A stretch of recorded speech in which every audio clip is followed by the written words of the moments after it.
Coach, really did a good job. a staple of their scheme is that wide-9. What are some challenges that presents, having those defensive line lined up wide like that? Yeah, I mean, I think each team's different, so they play a certain scheme, kind of similar to the Houston scheme, where they have a four-down structure front, instead of two outside linebackers that we just faced in Pittsburgh. So, it's just in terms of philosophy, get up the field, penetrating defense, making sure the linebackers have, they're stacked in the bubble so they can get downhill and play aggressive. So, I mean, they obviously have a scheme that can fit. Eric Armstead's a very good player inside, can penetrate and get, I think that's the biggest thing, to penetrate, and they get in the backfield fast. So, in terms of being a wide-9 scheme, I mean, it is what it is, but there's a number of teams that play that scheme in the NFL, but this unit obviously is well suited to do that because they can penetrate and get the field, they have great quickness up front. I think so. Win games or whatever, won 4 games.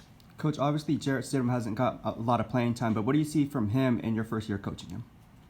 Well, I coached Jarrett in New England. We drafted him in 2019 when I was coaching with Josh there. And, Josh, Jarrett comes in every day, works extremely hard, does a really good job on the scout team, giving the defense a good look, and prepares as if, just like Derek Carr prepares, just like Chase Carver prepares. Takes in the opponent, make sure he knows the defense, because, he has to make sure he's ready to go, just like everybody else does, just like, Zamir White does to do a running back. Because you never know what, he's got to be ready to play. If you're active at the game, you have to be ready to play. So he makes sure he does it every single week. Thanks, Coach. Which is the speed play? Coach Neil Farrell and Matthew Butler have been working hard to get back on the field. What have you seen from them throughout the season? Just progression in terms of getting better. Learning how to use their hands more consistently, learning the patience that's required in the run game.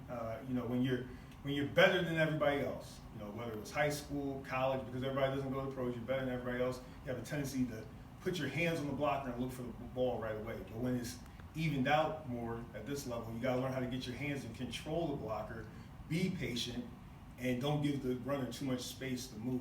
Because you're dealing with 1 to 32. That's what we talk about. When you're dealing with the back, there's 1 to 32 of these people in the world. So do you want to really play that space game with this man?